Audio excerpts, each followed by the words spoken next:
digits, problem number 402. So, in this question, we have been given a string which represents a non negative integer called num, and we have also been given a target integer k. So, we have to return the smallest possible integer after removing the target element digits from the num.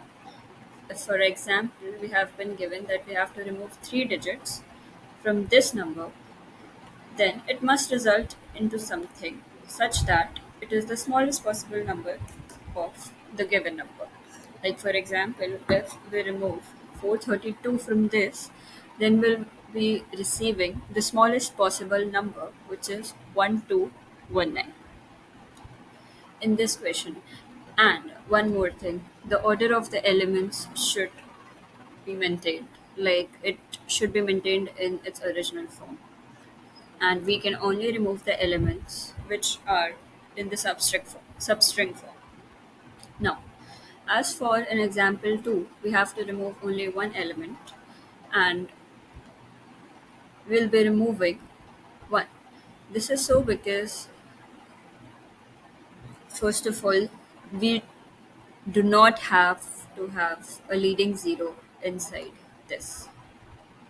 So by removing 1, we can receive 200, and the output must not contain any leading zeros, which means a zero should not be present before our number.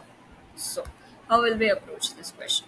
We'll definitely be using a stack, because with the help of stack we can iterate through each element and we can compare every individual digit from the top element of the stack, and then we can decide if we want to keep the element or not.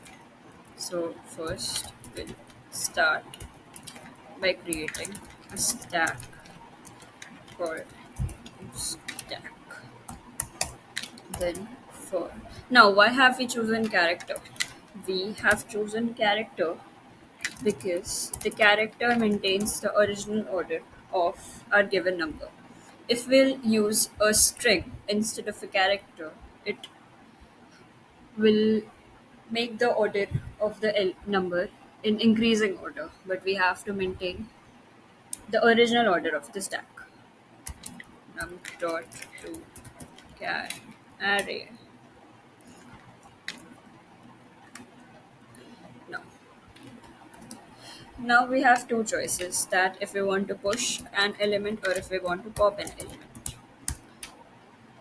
We'll be checking if our stack is already empty, and our k is greater than 0, and the top element of the stack is greater than our current digit.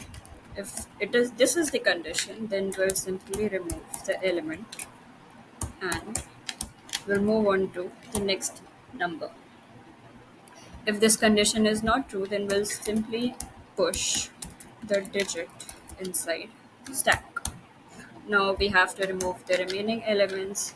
So while k is greater than 0 and stack is not empty, oh god, every time, we'll simply pop the element and we'll move on to the next element.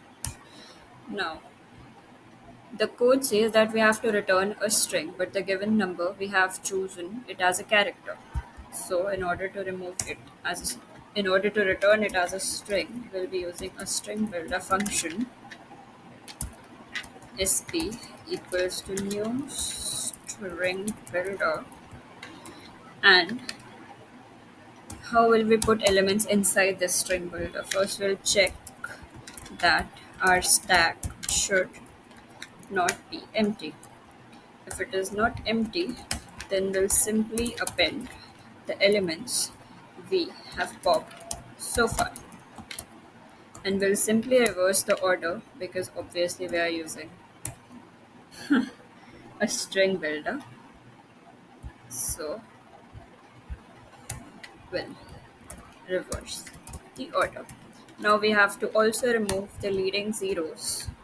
So To remove the leading zeros from our string builder, we'll check if the string length of string builder is greater than 0 and the first character of our string of our new string sp should not be 0.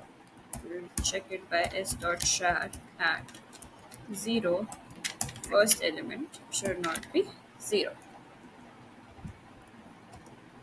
And if it is 0, then we'll simply delete the character shad at 0. And we also, so now our question is complete. We just have to return it in the form of a string. Now, to return it in the form of a string, we'll check if the length of our string builder is greater than 0. If it is greater than 0, then we'll return the element in form of string, else we'll return 0. And I hope that should do it. Let's see.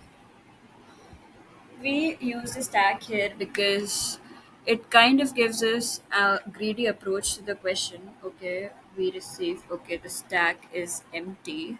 Line number 5. We should brackets. So yes, it gives us an iterative optimal approach at each step, which tells us that if we have to choose the element or if we want to delete that element. And that is why greedy approach is the best approach to these kind of questions, because we just have to minimize our original element. Thank you.